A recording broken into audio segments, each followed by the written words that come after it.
حج کے دنوں میں مکہ میں دور دور سے لوگ حج کرنے آتے تھے۔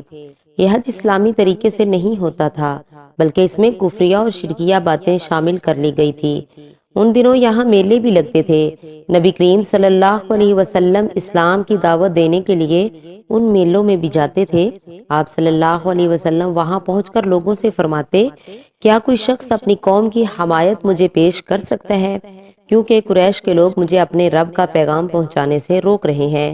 نبی کریم صلی اللہ علیہ وسلم مینا کے میدان میں تشریف لے جاتے، لوگوں کے ٹھکانے پر جاتے اور ان سے فرماتے، لوگو اللہ تعالیٰ تمہیں حکم دیتا ہے کہ تم صرف اسی کی عبادت کرو اور کسی کو اس کا شریک نہ ٹھہراؤ۔ نبی کریم صلی اللہ علیہ وسلم کا تعاقب کرتے ہوئے ابو لہب بھی وہاں پہنچ جاتا اور ان لوگوں سے بلند آواز میں کہتا، لوگو یہ شخص چاہتا ہے کہ تم اپنے باپ دادا کا دین چھوڑ دو۔ نبی کریم صلی اللہ علیہ وسلم ذوالحجاز کے میلے میں تشریف لے جاتے اور لوگوں سے فرماتے، لوگو لا الہ الا اللہ کہہ کر بھلائی کو حاصل کرو۔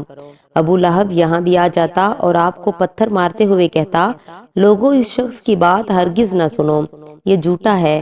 نبی کریم صلی اللہ علیہ وسلم قبیلہ کندہ اور قبیلہ کلب کے کچھ خاندانوں کے پاس گئے۔ ان لوگوں کو بنو عبداللہ کہا جاتا تھا۔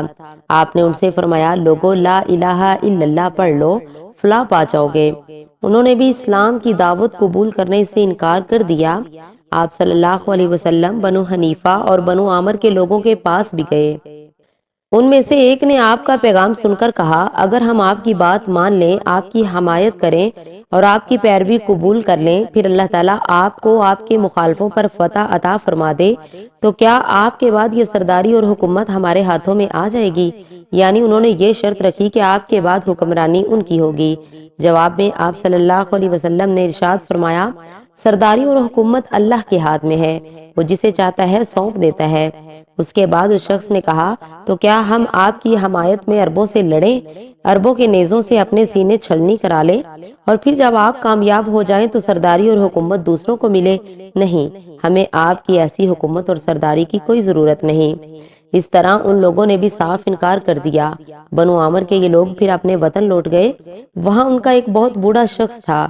بوڑھا ہونے کی وجہ سے وہ اس قدر کمزور ہو چکا تھا کہ ان کے ساتھ حج کرنے کے لیے نہیں جا سکا تھا۔ جب اس نے ان لوگوں سے حج اور میلے کے حالات پوچھے تو انہوں نے نبی کریم صلی اللہ علیہ وسلم کی دعوت کا بھی ذکر کیا اور اپنا جواب بھی بتایا۔ بوڑھا شخص یہ سنتے ہی سر پکڑ کر بیٹھ گیا اور افسوس بھرے لہجے میں بولا، اے بنی عامر، تم سے بہت بڑی غلطی ہوئی۔ کیا تمہاری اس غلطی کا کوئی علاج ہو سکتا ہے؟ قسم ہے اس ذات کی جس کے قبضے میں میری جان ہے، اسماعیل علیہ السلام کی قوم میں سے جو شخص نبوت کا دعویٰ کر رہا ہے جھوٹا نہیں ہو سکتا، وہ بالکل سچا ہے۔ یہ اور بات ہے کہ اس کی سچائی تمہاری عقل میں نہ آ سکے۔